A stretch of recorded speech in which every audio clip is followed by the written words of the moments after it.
Shalom. Di nama Tuhan, sore hari ini kita boleh berada di dalam rumah Tuhan untuk memuji, menyembah Dia.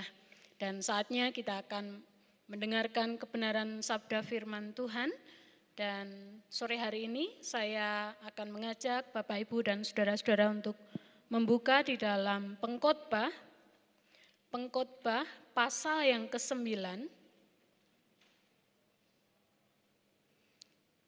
Kitab Pengkhotbah pasal yang ke-9 ayat yang ke-18. Dan saya mengundang Bapak Ibu untuk bersama-sama berdiri.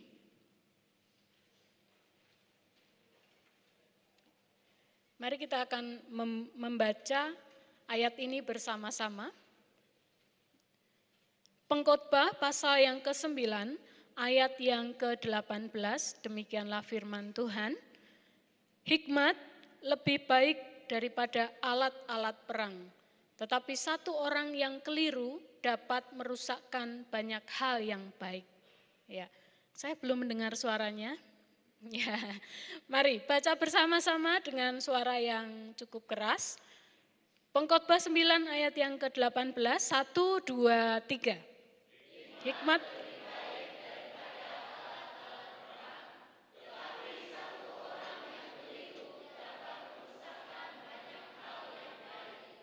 Kita berdoa. Bapa, saat ini kami datang di hadirat-Mu, kami memohon pertolongan Tuhan, urapan dan kuasa yang daripada Allah, untuk kami boleh memahami setiap kebenaran firman-Mu. Kami percaya Tuhan, bahwa saat ini Engkau hadir dan Engkau rindu untuk berbincang-bincang dengan kami, Engkau rindu untuk berbicara kepada kami pribadi lepas pribadi. Kami mohon urapan dan kuasa-Mu ada di tengah-tengah kami. Di dalam nama Yesus Kristus kami berdoa. Amin. Silahkan duduk kembali. Bapak, Ibu, dan saudara yang dikasih oleh Tuhan, kalau kita berbicara tentang kitab Pengkhotbah, kita tentunya akan diingatkan dengan seorang raja besar yang bernama Salomo. Ya. Di slide yang saya buat, ya, saya memberikan sebuah judul firman pada sore hari ini adalah hikmat dan kewaspadaan. Ya, hikmat dan kewaspadaan. Orang memiliki hikmat, tetapi juga harus punya kewaspadaan, gitu. Ya. Saya tadi mengatakan bahwa kita diperkenalkan dengan seorang raja Salomo yang terkenal dengan hikmatnya. Dan ini juga adalah tulisan dari Salomo. Dia berkata, hikmat lebih baik daripada alat-alat perang. Tetapi satu orang yang keliru dapat merusakkan banyak hal yang baik. Ya. Apa itu hikmat? Hikmat adalah kemampuan untuk memahami dan menanggapi situasi dengan bijaksana, serta kemampuan untuk membuat keputusan yang tepat dan efektif. Ya.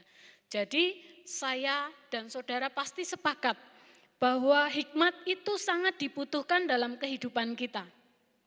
Ya. Hikmat sangat diperlukan di dalam kehidupan kita. Maka dari itu Allah memperlengkapi kita dengan hikmatnya. Kapan hikmat Tuhan itu turun di dalam kehidupan kita? Ya saat kita dicipta gitu ya. Allah tidak memberikan kepada ciptaan yang lain selain kepada manusia adalah akal budi. Nah, akal budi itulah, ya, di dalam akal budi itulah ada hikmat. Bapak, Ibu, dan saudara yang dikasih oleh Tuhan, kalau kita mengingat bagaimana Salomo mendapatkan hikmat dari Tuhan, ini hikmat khusus, ya, hikmat yang secara luar biasa diberikan Allah di dalam kehidupannya. Sebagai seorang anak raja, tentunya dia sudah punya segala-galanya. Ya, kekayaan dia pasti punya.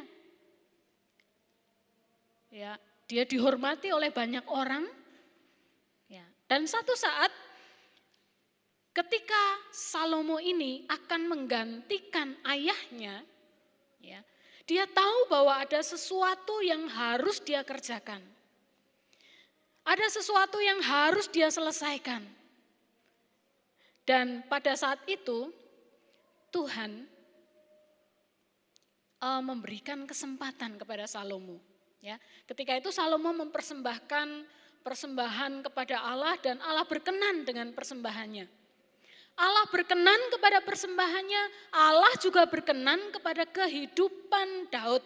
Ya, jadi mengingat Daud, kemudian mengingat apa yang dilakukan oleh Salomo, maka saat itu Tuhan menawarkan, ya, menawarkan untuk Salomo ini memilih.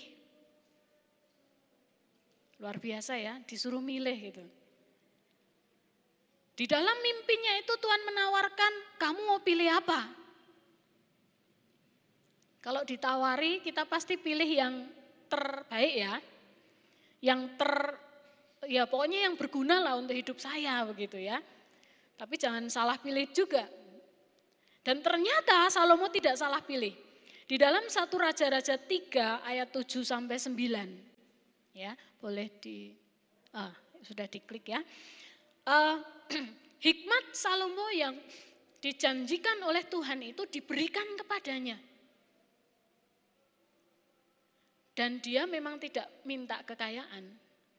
Dia tidak minta kedudukan, jabatan untuk supaya disegani dan segala macam, supaya dia punya kuasa. Tidak.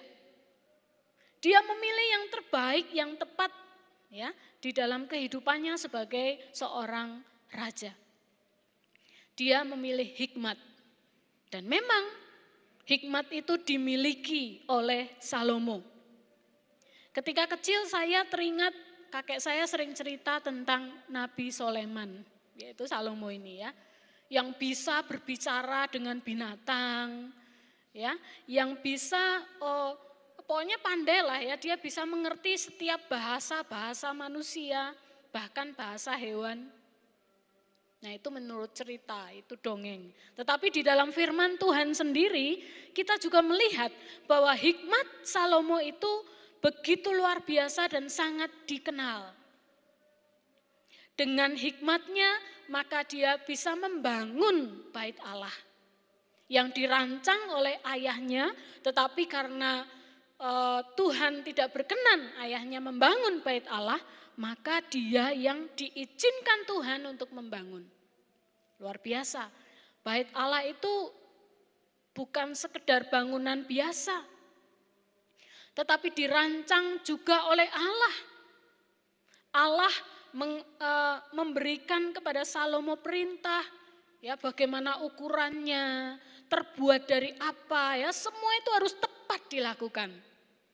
Kalau tanpa hikmat Tuhan, dia tidak mungkin bisa mengerjakan itu semua. Dengan hikmat dia juga membangun negaranya. Dengan hikmat dia menjalankan kebijakan-kebijakannya. Ya, baik itu kebijakan dalam negeri maupun luar negeri.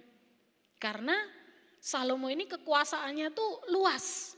Ya, kalau di dalam 1 Raja-Raja pasal yang keempat ayat yang ke-21 sampai 24, ya di sana diceritakan bagaimana sampai orang dari negara lain kagum dengan Salomo. Kagum dengan kekuasaannya, ya, kagum dengan segala hikmatnya. Dan saat itu ada seorang ratu namanya Ratu Seba. Ya, dia datang, dia ingin menyaksikan sendiri bagaimana hikmat daripada Salomo. Dan ketika dia masuk ke istananya Salomo, dia sangat kagum. Dia melihat tata cara orang melayani sang ratu, ya, kemudian bajunya yang dikenakan, cara menata meja, cara menata makanan, wow, dia kagum. Kemudian Ratu Seba mengatakan, ya memang benar, Salomo seorang raja yang luar biasa karena hikmatnya, sehingga dia bisa menata banyak hal. Nah, Pasti Salomo juga setuju bahwa hikmat itu sangat penting dalam hidupnya. Namun di ayat yang kita baca tadi, Bapak Ibu dan Saudara yang dikasihi oleh Tuhan, hikmat lebih baik daripada alat-alat perang. Ya.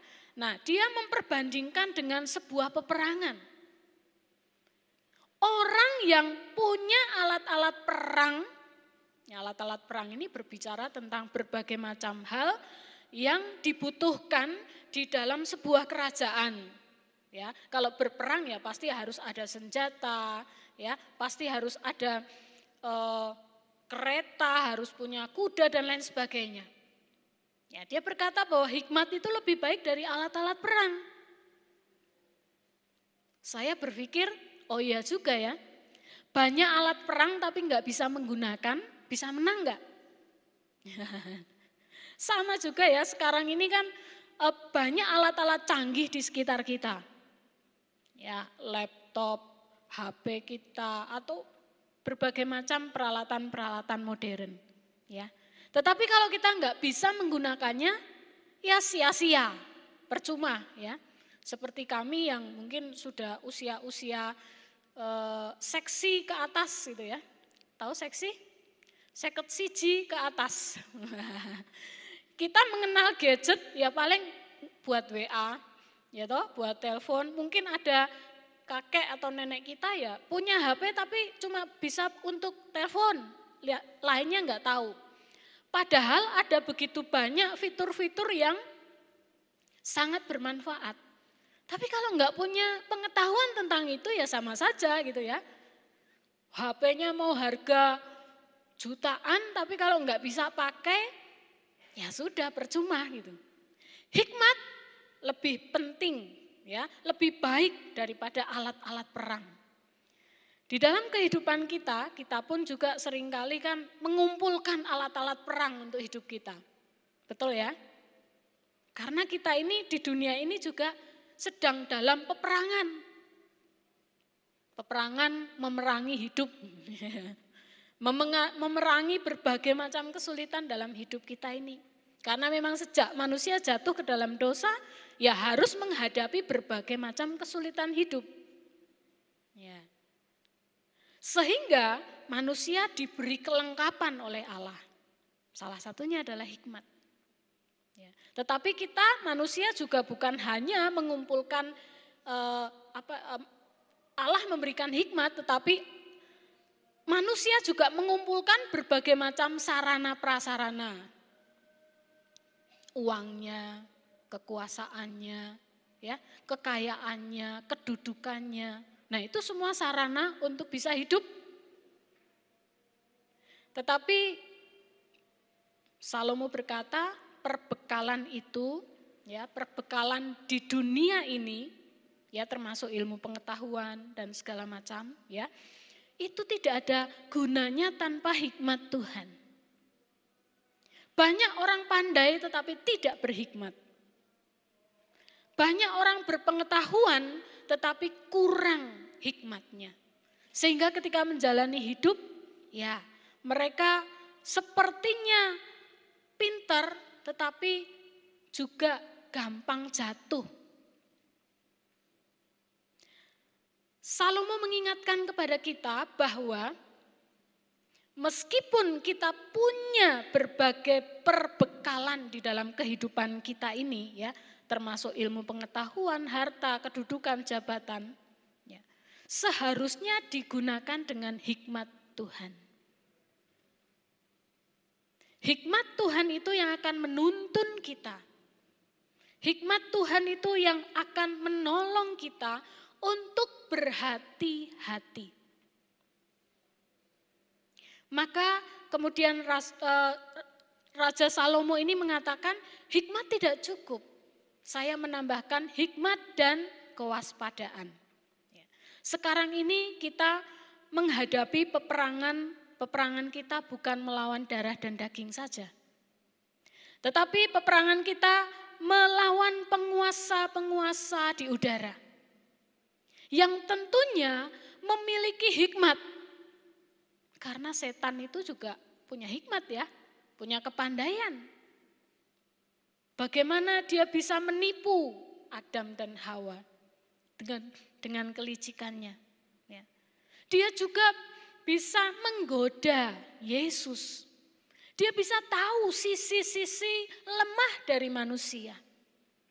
Nah, kalau kemudian musuh kita ini juga punya hikmat, tentunya kita juga harus punya hikmat lebih dari dia. Dan hikmat Tuhan itu lebih daripada hikmat yang dimiliki tentu saja oleh iblis. Bapak, Ibu, dan saudara yang dikasihi Tuhan, kita sepakat bahwa hikmat itu sangat dibutuhkan dalam kehidupan manusia. Dan Salomo pun mengakui itu. Selanjutnya di ayat yang sama, Salomo memberikan kepada kita sebuah peringatan. Ya, tentunya ini peringatan yang baik. Satu orang yang keliru dapat merusakkan banyak hal yang baik. Orang sudah punya hikmat, itu baik. Tetapi ternyata orang yang punya hikmat pun bisa jatuh. Orang yang punya hikmat pun kalau tidak waspada, ternyata hidupnya juga bisa hancur. Nah, Salomo saya berpikir bahwa apa yang dia tulis itu adalah pengalaman-pengalaman pribadinya bagaimana menghadapi kehidupan. Dia seorang raja besar yang luar biasa dengan hikmatnya, tetapi ada satu titik yang kemudian membuatnya jatuh. Karena dia tidak waspada. Ya. Dikatakan satu orang yang keliru. Dalam terjemahan lain dikatakan satu orang yang berdosa dapat merusakkan banyak hal yang baik. Ya.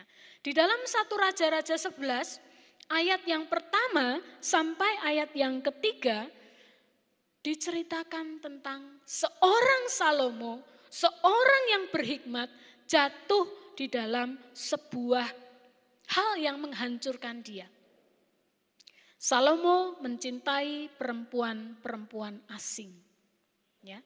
Hatinya terpaut kepada mereka karena cinta.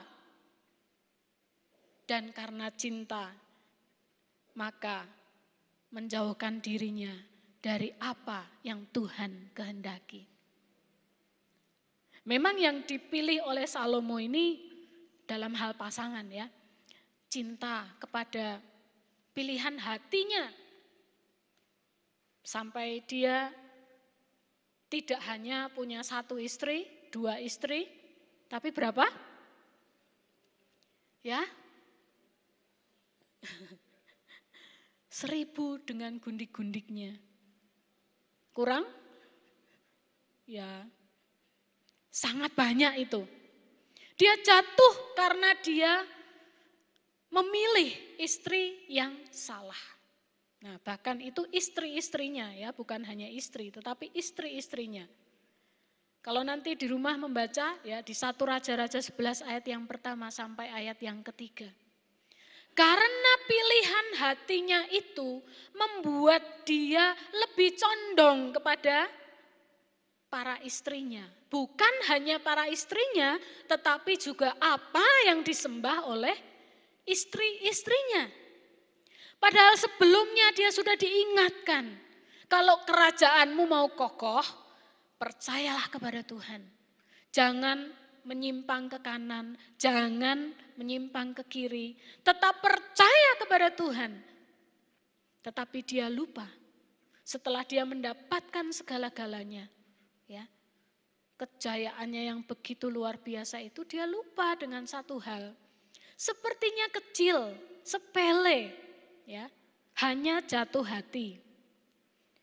Jatuh hati salah enggak? Jatuh hati dosa? Tentu saja tidak. Tetapi siapa yang dijatuhi, nah itu yang menyebabkan bisa berbuat dosa. Ketika hati kita jatuh kepada harta, ketika hati kita jatuh kepada jabatan, kedudukan, dan akhirnya meninggalkan Tuhan, disitulah jatuh cinta kita menjadi salah dan berdosa. Sepertinya sepele, tetapi akibatnya fatal. Karena Salomo kurang waspada, dia membuat sebuah pilihan yang mengakibatkan kejayaan kerajaannya berakhir dengan tragis. Sebelumnya Tuhan sudah mengingatkan, ya, setia kepadaku. Tetapi karena ketidaksetiaannya, ya, awalnya bukan masalah penyembahan berhala, tidak. Tetapi hanya memilih pasangan. Dan akhirnya dia jatuh. Kerajaannya berakhir dan terkoyak setelahnya. 40 tahun Salomo ini memerintah di dalam damai, di dalam sejahtera, di dalam pertolongan Tuhan yang luar biasa. Tetapi setelah keturunannya, kerajaan itu menjadi pecah, peperangan terus menerus. Ya. Padahal selama Salomo tidak pernah perang. Dia memimpin dengan hikmat tanpa kekerasan dan peperangan. Tetapi 40 tahun itu mencapai kedamaian. Bapak, Ibu, dan Saudara yang dikasihi oleh Tuhan, pilihan kita sekarang ini bisa mempengaruhi keturunan kita. Salomo ketika memilih salah, akhirnya keturunannya yang menerima akibatnya. Berikutnya saya memberikan satu contoh, yaitu Akan. Di dalam Yosua pasal yang ke-7. Di situ diceritakan tentang bagaimana Yosua bersama pasukannya mengalami sebuah kekalahan ketika mereka merebut kota Ai. Padahal sebelumnya Yosua dengan gagah berani bersama dengan pasukannya berhasil merobohkan tembok Yeriko. Kota Yeriko bisa dimenangkan, padahal kota itu kuat. Kota itu dibentengi dengan benteng yang kuat. Tetapi mereka berhasil mengalahkan orang-orang Yeriko. Ketika mereka akan memasuki kota Ai, Yosua berpikir begini, wah ini kota kecil. Kemarin kita mengalahkan kota yang besar dengan pasukan sekian. Karena kota Ai ini kecil, nah sekarang kita kurangi pasukannya. Sebenarnya masuk akal sih ya. Tetapi pada saat itu, di luar pengetahuan Yosua, ada sesuatu yang terjadi. Ada sebuah keputusan tanpa hikmat yang dilakukan oleh Akan. Akan diam-diam mencuri barang-barang milik yang dipersembahkan kepada Allah. Jadi ini barang-barang jarahan dari kota yang lain, ya. Barang-barang jarahan ini tentu saja barang-barang yang mahal. Akan ketika melihat itu awalnya sih biasa saja, ya. Tapi lama-lama semakin dilihat, semakin dipandang, matanya semakin silau. Lihat emas yang begitu banyak, ya. Lihat pakaian-pakaian yang mahal. Lama-lama enggak tahan godaan. Ya. Kalau kita pergi ke belanja begitu ya. Biasanya kalau lama-lama di toko, godaannya semakin banyak.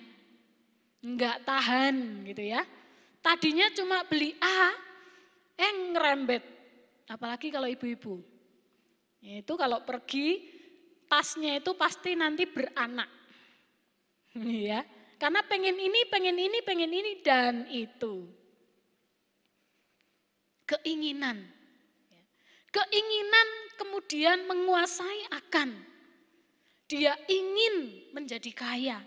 Dia ingin punya segala-galanya. dia lupa perintah Tuhan. Di mana hikmatnya?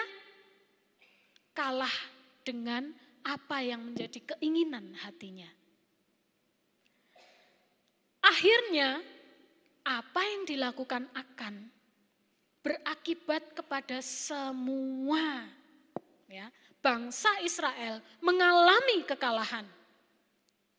Bangsa Israel yang tadinya gagah berani bisa mengalahkan Yeriko, tetapi kota Ai yang kecil itu tidak berhasil dikalahkan. Jangan kita bangga bisa menyelesaikan masalah yang besar. Menghasilkan sebuah karya yang besar, kesuksesan yang besar tanpa kewaspadaan.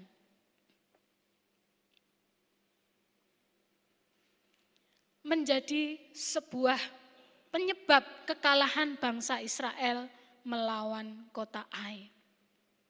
Karena Akan memilih sebuah jalan tanpa hikmat. Nampaknya juga sepele. Nampaknya juga kecil karena enggak semua barang diambil. Ketika Yosua menyelidiki itu dan Tuhan berkata ada satu orang. Tetapi akibatnya begitu luar biasa. Sekali lagi Bapak Ibu, keputusan kita ini kalau kita mengambil sebuah keputusan, akibatnya bukan hanya ke kita, tetapi bisa kepada orang-orang di sekitar kita, keluarga, gereja, atau mungkin juga kekristenan sendiri. Itu orang Kristen kok seperti itu, kan akhirnya begitu ya. Keputusan kita ketika kita melakukan sesuatu yang tidak benar, yang tidak baik, mencemarkan nama Tuhan dan menimbulkan kekalahan. Itu tadi di ayat yang kita baca tadi, satu orang yang keliru, satu orang yang berdosa dapat merusak banyak hal yang baik. Yosua sudah membangun Israel menjadi baik pada waktu itu, mengalami kemenangan. Sama seperti Salomo, bapaknya sudah membangun kerajaan dengan baik dan dia juga melanjutkan dengan baik. Tetapi karena satu kesalahan yang nampaknya kecil dan sepele, mereka memutuskan tanpa hikmat. Akhirnya semuanya menjadi sia-sia. Hal yang baik, hal yang indah, hal yang sudah kita bangun sekian lama tetapi kemudian hancur. Berapa banyak anak-anak Tuhan yang dulunya berjuang menjadi orang yang setia kepada Kristus. Tetapi kemudian akhir-akhirnya dia mengambil sebuah keputusan yang salah. Apa yang sudah dibangunnya sekian lama kemudian hancur begitu saja. Memang banyak godaan Bapak Ibu dalam kehidupan kita ini yang membuat kita akan melakukan sesuatu tanpa hikmat. Ada banyak godaan, saya katakan tadi iblis itu pinter. Dia tahu celah-celahnya kita. Celahnya di mana itu akan terus dikejar. Kalau kita tidak punya benteng yang kuat, dia akan terus mengejar kita, dia akan terus mencari cara untuk meruntuhkan iman dan pengharapan kita. Apalagi pada masa-masa sekarang ini Bapak Ibu, banyak hal ditawarkan untuk kita kehilangan hubungan kita dengan Tuhan. Kita kehilangan waktu dengan Tuhan. Kita kehilangan kasih kepada Tuhan. Semuanya itu harus kita waspadai.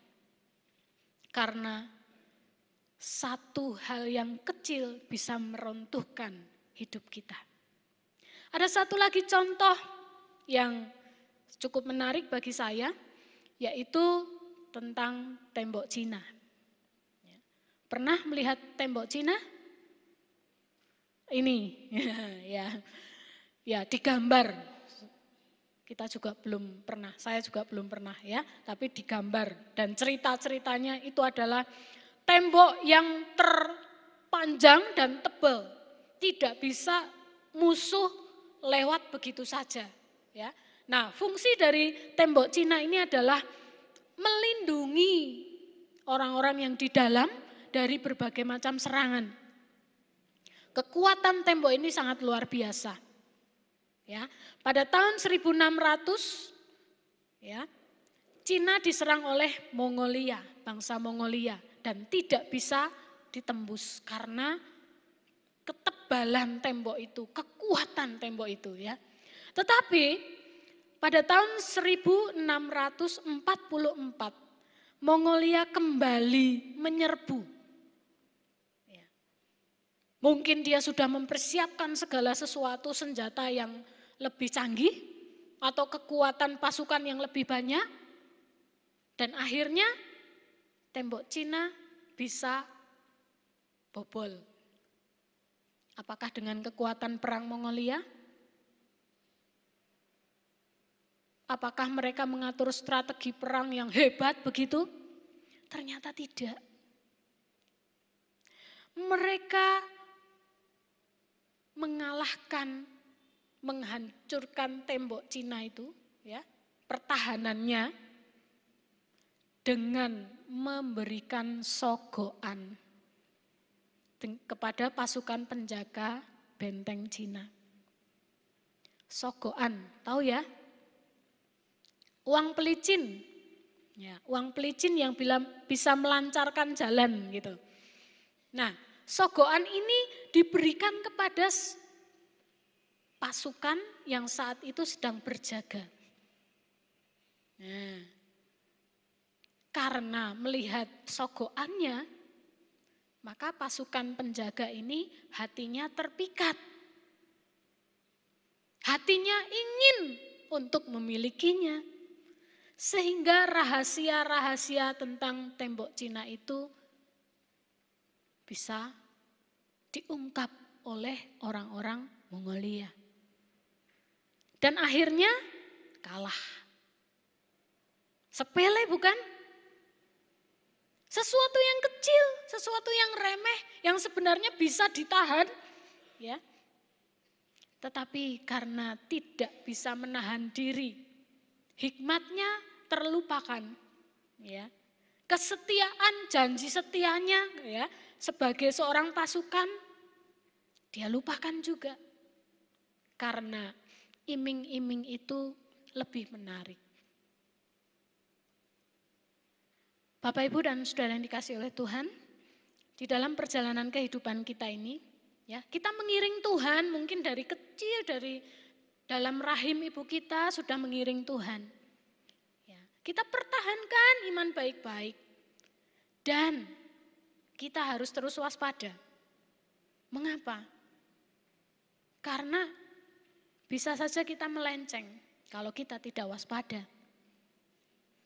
Bisa saja kita kehilangan panggilan kita sebagai orang percaya.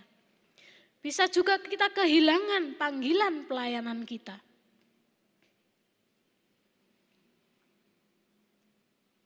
Di dalam 1 Korintus 5 ayat yang ke-6, di sana dikatakan, tidak tahukah kamu bahwa sedikit ragi mengkamiri seluruh adonan.